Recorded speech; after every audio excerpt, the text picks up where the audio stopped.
En el Atlántico Sur es pleno otoño de 1982. Los ojos del mundo están puestos en el conflicto armado entre la República Argentina, un país en vías de desarrollo que sufre un embargo de repuestos, y el Reino Unido de Gran Bretaña, una potencia que goza de todas las capacidades de la OTAN. Se disputan la soberanía de un archipiélago cuyo territorio más extenso son las Islas Malvinas. Al norte de las mismas está posicionado el buque de Su Majestad Coventry, un destructor escoltado por la fragata Bosworth. Su misión es proteger a la flota de invasión británica, próxima a desembarcar en la bahía de San Carlos, ante el ataque de los cazabombarderos argentinos. La táctica funciona. Al lanzar sus misiles Sea Dart, logra derribar 2 A-4 Skyhawk de la Fuerza Aérea Argentina, cobrándose las vidas de los capitanes Hugo Ángel del Valle Palaver y Jorge Osvaldo García. Es la mañana del 25 de mayo, la fecha patria más importante de Argentina. A bordo del Coventry la moral es alta. Hay bromas y reina un sentimiento de confianza. Nadie de la tripulación sospecha el trágico desenlace que ocurrirá en pocas horas. Pero ¿qué circunstancias sellaron el destino de una embarcación que contaba con misiles tecnológicamente avanzados? ¿Y cómo fue posible que un grupo de aviones en sus últimos días de servicio pudieran hacerle frente? Acompáñanos en este nuevo episodio de Historia Militar para revivir una de las páginas más gloriosas de la Fuerza Aérea Argentina: el hundimiento del HMS Coventry. ¿Estás listo? Entonces, prepárate para viajar en el tiempo. El HMS Coventry fue un destructor clase Sheffield destinado a la defensa antiaérea, comisionado al conflicto del Atlántico Sur en los últimos días de abril de 1982. La contribución del Coventry en la Guerra de las Malvinas fue considerable. Estaba diseñado para operar con el sistema de misiles tierra-aire GWS-30 Sea Dart, a través del cual pudo contabilizar 3 derribos durante la contienda. El Sea Dart, operativo desde 1973, es un misil de rango medio capaz de alcanzar objetivos a 56 kilómetros de distancia y a altitudes superiores a los 10.000 metros. Con una velocidad superior a 2.5 Mach, su motor permanece encendido durante todo el vuelo, permitiendo una óptima maniobrabilidad en su fase final en largas distancias. Sin embargo, su sistema de vigilancia es ineficaz para rastrear objetivos que vuelan a altitudes muy bajas. Esta deficiencia sería crucial en la supervivencia del HMS Coventry. La mañana del 25 de mayo de 1982, mientras todo era júbilo entre la tripulación británica, 4 pilotos del Grupo 5 de caza de la Fuerza Aérea Argentina están reunidos en la base de Río Gallegos. Bajo una tensión apenas disimulada, reciben al mediodía las órdenes de atacar el destructor, ubicado cerca de la isla Borbón. Al capitán Pablo Carballo, jefe de la escuadrilla, lo inundaba la angustia ante la posibilidad de perder a alguno de sus hombres. Ellos eran el primer teniente Mariano La Cobra Velasco, el teniente Carlos Alfredo Rinque, apodado Numeral de Hierro por Carballo, y el alférez Jorge Barrionuevo, el piloto más joven de solo 23 años. Las primeras horas de la jornada habían sido desdichadas y los pilotos sabían que la misión sería casi suicida. Solo tenían el consuelo de la posibilidad de honrar a sus camaradas caídos precisamente en el Día de la Patria. Mientras tanto, ¿qué sucedía a bordo del Coventry? El teniente coronel Jamie Miller recibe a apenas 15 minutos pasados del mediodía un mensaje escalofriante del servicio secreto infiltrado. El ataque es inminente. 2 horas después, 4 puntos aparecen en sus radares a 420 kilómetros de distancia. Son los Skyhawks del Grupo 5 que se aproximan a 800 kilómetros por hora, armados con bombas no guiadas MK-17 de 454 kilogramos y con 4 bombas retardantes MK-82 de 227 kilogramos. Los Skyhawks, aunque anticuados, eran estimados por su maniobrabilidad y su velocidad a baja altitud, una virtud de la que ambos bandos eran conscientes. Pero ¿qué chances tenía la escuadrilla argentina? Carvalho y sus hombres sabían que podían ser detectados a través de los radares. Solo quedaba una opción: volar lo más cerca posible de la superficie. En el caso de la sección Zeus, integrada por Carvalho y Rinke, esto significaba rozar el océano bordeando la línea de costa. Tan baja era la altitud que la sal cubría la cabina de comando y obligaba a los pilotos a pegar su casco contra el vibrante dosel para conseguir algo de visibilidad. Por su parte, la sección Vulcano de Velasco y Barrio Nuevo tomaron dirección este, sobrevolando la isla Gran Malvina, exponiéndose a las elevaciones de su terreno. En ese momento el pánico arrasaba la alegría a bordo del Coventry. Los 4 puntos habían desaparecido del radar. El sistema de los Sea Dart era incapaz de detectar al enemigo.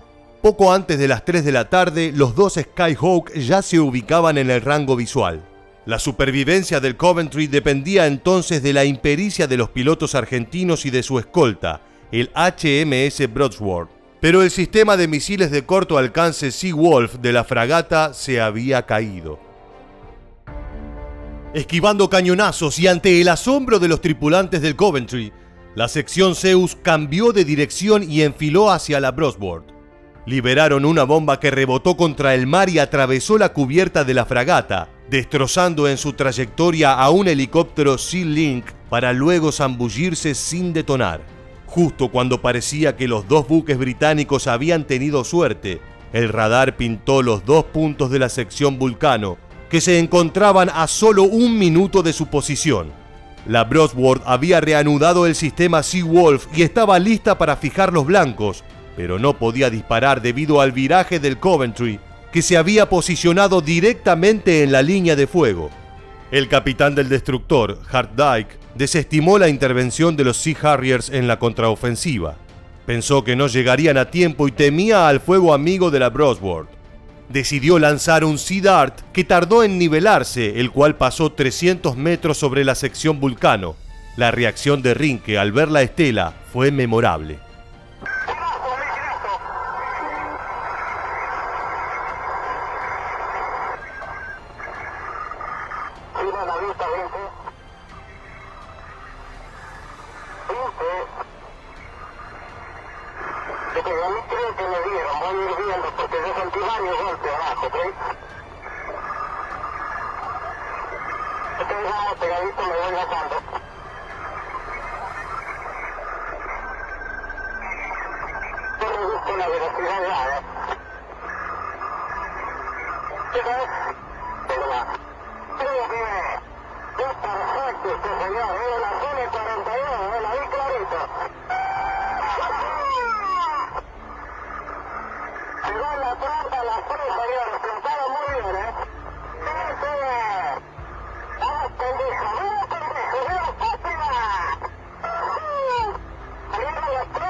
¿Qué había ocurrido? En una maniobra defensiva, el Coventry había decidido virar bruscamente para lograr una mejor posición de lanzamiento, dejando al descubierto su banda de babor. Cobra Velasco ganó entonces altura y 50 metros antes de sobrepasar el destructor, lanzó 3 bombas MK-82, 2 de las cuales condenaron la embarcación. Una de ellas explotó dentro de la sala de computadoras, incapacitando a su plana mayor. La otra entró a la sala del motor delantero, lo que provocó que el barco comenzara a escorarse a babor. El golpe de gracia fue dado por Barrio Nuevo, el Pibe, cuya bomba causó el daño crítico que rompió la barrera cortaincendios entre el motor anterior y posterior, dejando el buque a merced del fuego. Entre frenéticas maniobras evasivas, la cuadrilla fijaba el curso para regresar. En 20 minutos, el HMS Coventry había sido abandonado y totalmente escorado. 19 tripulantes perecieron y 30 resultaron heridos. Poco después, fue tragado por el Océano Atlántico. A pesar de haber proporcionado una adecuada cobertura antiaérea, haber derribado 3 aviones argentinos y haberse sacrificado exponiendo su posición, ningún tripulante del HMS Coventry recibió condecoraciones por su bravura. Para los pilotos argentinos, no hubo gloria más grande que celebrar una cacería exitosa en el Día de la Patria. El 8 de junio de 1982, solo 6 días antes de la rendición de Argentina en la Guerra de Malvinas, la Fuerza de Tareas 317 británica se encontraba tratando de desembarcar en Bahía Agradable. Eran casi las 2 de la tarde, el clima era helado, pero el sol brillaba impasible, sin una nube que lo perturbara. Los marineros británicos se encargaban de su misión, cuyo objetivo era establecerse en una zona cercana al puerto argentino para recuperar la capital de las islas y terminar el conflicto lo antes posible. Sin embargo, algo comenzó a llamarles la atención. Era el murmullo de unos motores que se acercaban. Al levantar la vista los vieron. Eran 5 A4 Skyhawk con la bandera argentina pintada a sus costados. Pocos segundos después, todo se tiñó de naranja, como recordaría uno de los sobrevivientes. El ataque de Bahía Agradable se convirtió en la ofensiva más importante de Argentina en la guerra, dejando 2 buques de desembarco destruidos y una gran cantidad de muertos, la mayor de Gran Bretaña en una batalla desde la Segunda Guerra Mundial. Este día es recordado por los británicos como el día más negro de nuestra flota. Pero ¿cómo se gestó este ataque y por qué fue tan efectivo? ¿Podría haber aprovechado Argentina el impulso para causar más daños y prolongar la guerra? No te muevas de tu pantalla porque en los próximos minutos te contaremos todo sobre el día más oscuro de la flota británica. ¿Estás listo? Pues entonces prepárate para viajar en el tiempo. Para principios de junio, la Guerra de Malvinas estaba cercana a terminar. Las importantes victorias de Gran Bretaña en las batallas de San Carlos y Pradera del Ganso habían dejado el dominio argentino de las islas en jaque. Las fuerzas británicas en tierra se reforzaron el 1 de junio con la llegada de otros 5.000 soldados. Estos ocuparon establecimientos en Fitzroy y en Bahía Agradable, preparándose para hacer valer su superioridad militar en la ofensiva final contra el puerto argentino, lugar de las últimas posiciones argentinas. Con esto en mente, el ejército británico preparó un desembarco en Bahía Agradable, una gran entrada del mar ubicada al este de la isla más lejana al continente y a las bases argentinas de Puerto Gallegos. La estrategia era lograr llevar más soldados a tierra sin enfrentamientos con las fuerzas argentinas y luego avanzar en el asalto final hacia Puerto Argentino, que se encontraba a solo 16 kilómetros al suroeste. Sin embargo, la misión estaba resultando dificultosa, ya que la lancha de desembarco asignada no llegaba a la posición correspondiente. Los hombres británicos esperaban impacientes, sabiendo que estaban abiertos a un posible ataque enemigo. El comando de la Fuerza Aérea del Sur de Argentina recibió notificación del movimiento de 2 grandes buques y 2 más pequeños en la zona. Entendiendo que se trataba de un desembarco y que de ser exitoso dificultaría aún más la resistencia en Puerto Argentino, los altos mandos se decidieron a atacar. Una escuadrilla de A4B Skyhawk despegó de la base de Río Gallegos con destino a Bahía Agradable. Cada uno de ellos estaba cargado con 3 bombas Mark 81 de 225 kilogramos. Inicialmente la escuadrilla estaba conformada por 8 aviones, pero 3 debieron retornar a la base debido a dificultades con el restablecimiento de combustible. Los 5 restantes continuaron camino. Cerca de la base argentina en Continente operaba el submarino británico HMS Valiant, que tenía la tarea de informar cualquier movimiento de aviones enemigos. Si bien notificó el despegue de las 5 aeronaves argentinas, el informe no llegó a las fuerzas de Gran Bretaña en las islas. Esto se debió a que el destructor argentino Ara Santísima Trinidad había interferido los contactos entre el submarino y los controladores aéreos de la Royal Navy, evitando que los temidos Sea Harrier intercepten la primera oleada argentina. Al mismo tiempo, los Skyhawk volaron hasta su destino a una altura muy baja, evitando ser detectados por los radares enemigos. Casi simultáneamente, 6 MB Dagger argentinos armados con cañones despegaron sobre las Islas Salvajes en una pequeña operación de distracción en busca de dividir la atención de los comandos británicos. A pesar de que no sufrieron oposición aérea, su misión funcionó. A las 2 de la tarde las naves llegaron a Bahía Agradable y visualizaron su blanco, 2 buques de desembarco. El elemento sorpresa del ataque cumplió un rol fundamental, ya que desorientó completamente a los británicos. 3 de los Skyhawk se dirigieron al barco principal, el RFA Sir Galahad, y atacaron. Uno de estos no logró soltar su carga por un desperfecto del avión, mientras que el proyectil del segundo superó el barco y cayó en tierra. No obstante, el tercero logró acertarle al objetivo con sus 3 bombas. Lo que siguió fue un verdadero infierno para las fuerzas británicas. El buque se inundó de llamas y la violenta explosión los dejó golpeados y aturdidos. 48 tripulantes murieron, 32 de estos pertenecientes a la Guardia Galesa, histórico regimiento encabezado por el príncipe Carlos. Lentamente después del bombardeo, comenzó el hundimiento del Sir Galahad. Los 2 aviones restantes de la escuadrilla atacaron al segundo buque, el RFA Sir Tristram. De las 6 bombas lanzadas, solo 2 lograron golpear el barco, pero sin causar el mismo daño sufrido por el Galahad, aunque 2 tripulantes murieron. Mientras se realizaba esa primera embestida argentina, una segunda dotación de 6 A-4B Skyhawk despegó de Río Gallegos para castigar aún más a las fuerzas enemigas, pero ya no contaban con el factor secreto que había hecho tan exitoso el ataque anterior. Al llegar, 4 de estas aeronaves lograron hundir una de las lanchas de desembarco del HMS Fearless, lo que causó 6 bajas más para los británicos. Sin embargo, los Sea Harrier ya estaban avisados del combate, y como a lo largo de la guerra, mostraron su superioridad ante los cazas argentinos y lograron derribar 3 Skyhawk. Una tercera oleada despegó de Río Gallegos un poco antes, pero su participación no fue exitosa, dado que sus cargas se estrellaron en tierra sin causar daño alguno al enemigo. Por el contrario, la fragata HMS Plymouth, que se encontraba en el estrecho de San Carlos, fue atacada por 3 Dagger argentinos. Estos lograron golpearla con 4 bombas de 1000 libras, causando serios daños y algunos heridos. Luego de los ataques, las aeronaves argentinas se retiraron de la zona de batalla rápidamente, intentando evitar un enfrentamiento directo con los muy superiores Sea Harrier.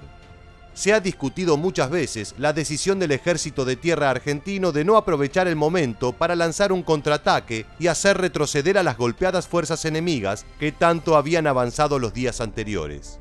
Los altos mandos justificaron su decisión sosteniendo que entre ellos y Bahía Agradable había una avanzada británica, por lo que hubiesen tenido que derrotarlos antes de poder avanzar. Esto hubiese abierto 2 frentes de batalla, dado que el batallón ubicado en Monte Tumbledown debería haberse retirado de su posición para atacar la bahía, dejándole el camino libre a las fuerzas británicas que atacaban el monte. Al mismo tiempo, la artillería argentina no contaba con el alcance necesario para atacar desde la lejanía, por lo que la misión sería demasiado arriesgada. De cualquier manera, el 8 de junio quedó en la memoria británica dado que se convirtió en el día más oscuro de sus fuerzas desde la Segunda Guerra Mundial, con 56 fallecidos, numerosos heridos y el hundimiento del Sir Galahad. Sin embargo, esto no serviría para torcer el destino de la contienda. Gran Bretaña siguió avanzando hasta acorralar a las fuerzas argentinas restantes y obligar su rendición el 14 de junio, menos de una semana después.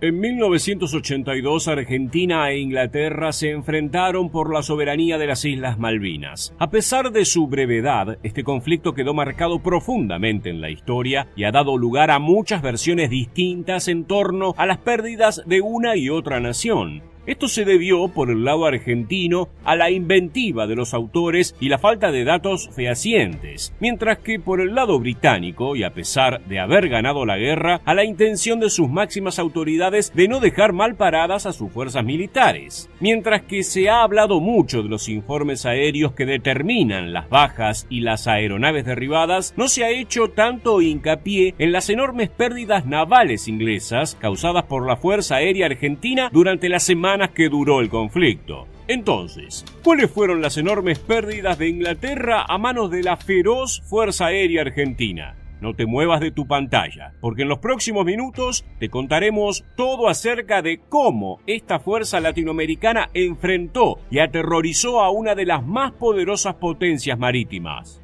¿Estás listo? Pues entonces, prepárate para viajar en el tiempo. A pesar de su brevedad, la historia de la Guerra de Malvinas tiene una sorprendente cantidad de capítulos. Tras su declaración por parte de la Junta Militar el 2 de abril de 1982, la pésima capacidad logística y armamentística de la Argentina no hizo más que dejar el camino servido para una victoria inglesa. La primera ministra británica, Margaret Thatcher, tomó provecho de la invasión argentina al archipiélago y trasladó de inmediato al Atlántico Sur sus más poderosas herramientas de combate y sus experimentadas tropas para recuperar las islas lo más rápido posible. Así alcanzó su objetivo con solo limitarse a intervenir, empleando sus reconocidos y letales componentes aeronavales para una ofensiva demoledora. Finalmente, el 14 de junio de ese mismo año, la Junta Militar Argentina presentó su rendición ante la colosal presencia inglesa. Sin embargo, la Fuerza Aérea Argentina demostró tener una enorme capacidad de daño y fue la gran pesadilla de la Marina inglesa a pesar de las distancias abismales entre ambas fuerzas. Las bajas británicas fueron negadas y ocultadas en un principio, luego minimizadas y posteriormente reflejadas en unos pocos informes. El 14 de junio de 1982 fue la última jornada de combate. Según el libro Desde el Frente, publicado por el comandante del Batallón de Infantería de Marina Argentina número 5, Carlos Robacio, el choque final que determinó el cese del fuego de ambos bandos se dio cuando un helicóptero Sea King fue derribado durante una operación que dejó al menos 4 decenas de bajas inglesas. En la previa a este hecho que acaso selló el final de la guerra, la Fuerza Aérea Argentina supo desempeñarse de forma sorprendente, especialmente si consideramos la enorme superioridad de las fuerzas británicas. En este marco, los daños ocasionados a las flotas inglesas no podrían considerarse como menores.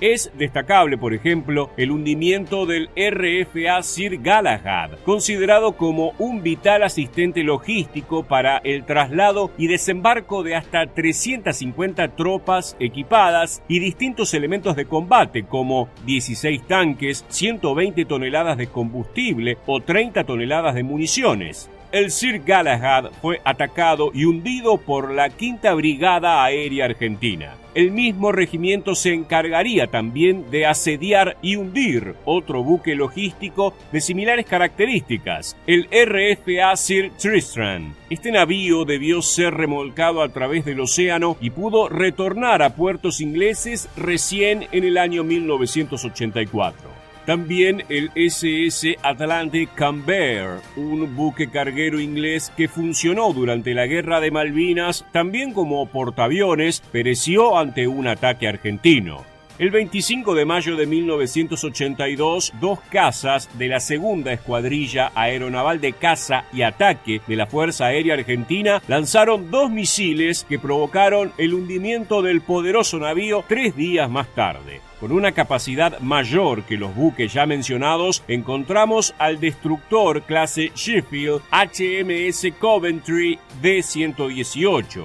Esta poderosa embarcación, equipada con misiles agua-agua y agua-aire de alcance medio, fue atacada mientras se encontraba en operaciones cercanas a tierra, luego de haber derribado 2 aviones A-4 argentinos. Sin embargo, el buque fue atacado por otra cuadrilla de A-4 que lo dejaron prácticamente fuera de servicio. Un segundo embate le causó un daño crítico que provocó su hundimiento pocas horas más tarde, con un total de 19 bajas y cerca de 30 heridos.